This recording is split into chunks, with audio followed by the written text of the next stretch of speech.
Hello, Steve White, Steve White's 89. Well, Star Wars. The reviews are in for Obi-Wan Kenobi, and a lot of fans aren't happy with it.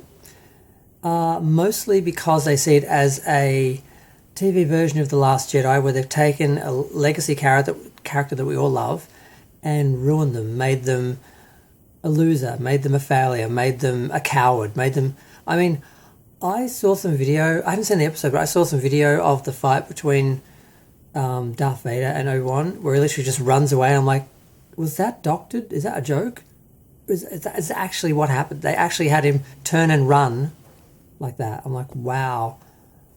I'm glad I didn't watch it. I mean, I still saw it, but I didn't really see it, if you know what I mean. I don't want to see Obi-Wan be that. Like, it was. I didn't react so much to Luke Skywalker drinking the milk and all that on the island, because I never really liked him. Like, I wasn't a big Star Wars fan. I didn't really like Luke. I was more of a Han person and Leia person, and C-3PO, R2-D2, the Ewoks.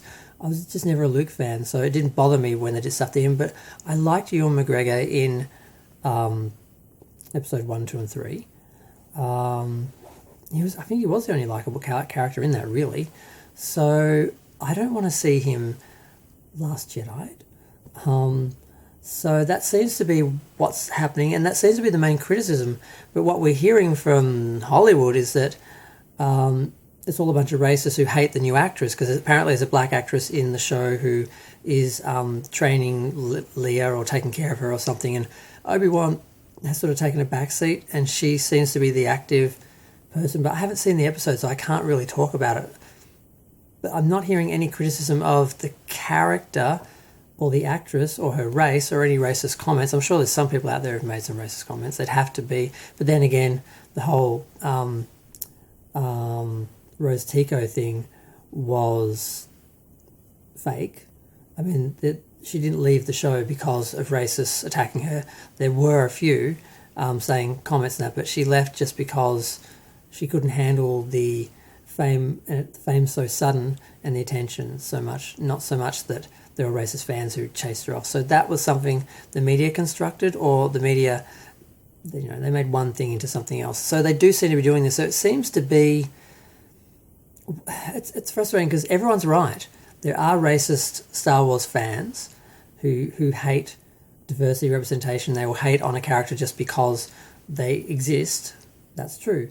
But they're a very small minority, and they're very obvious because they're basically sitting there being racist and not really hiding it.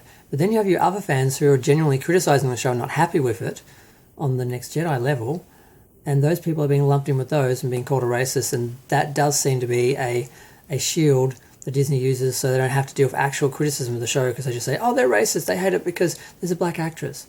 So it's like both parties are guilty that there are some fans who are racist, and Disney's exploiting that to escape criticism. So no one really wins. It's just a mess. I don't want to see. I mean, I didn't know when I was going to go see The Last Jedi that Luke was going to be sort of treated like that. I didn't expect that. So I haven't really watched The Last Jedi since. I think I watched it once before I saw The Rise of Skywalker. I watched the first two films, and then that one just to make sure I was prepared to go in. And that was the second time I watched it. I hadn't watched it since I walked out of the cinema. And I don't really want to see Obi-Wan if they're going to treat Obi-Wan like this. I really don't.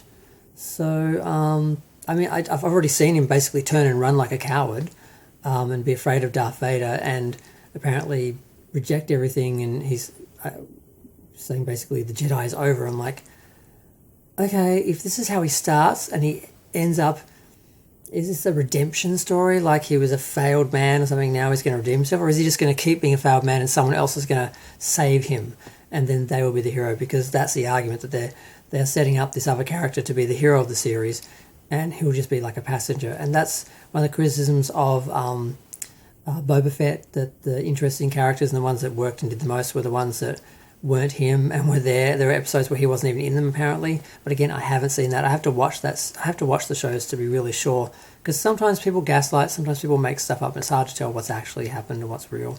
But I've seen some clips, so it looks like that's what happened. But I haven't seen the full episode, so I'm a bit confused, but yeah, I really, it's both sides, in their, tribal echo chambers yelling at the other, both extremes, and they're both guilty and they're both right. Because they're both doing bad things. Disney is using diversity as a shield. There are racist Star Wars fans, but there are genuine Star Wars fans who are being thrown into the racist camp by Disney to avoid criticism. So, because they do seem to be taking the wrong turn, unless this is some sort of redemption story, and by towards the end of the series he will be the Obi-Wan we knew. But I don't have confidence in that. But we'll see. I'm gonna go. Feel free to share, like, comment, subscribe. Let me know what you think. Thanks. Bye.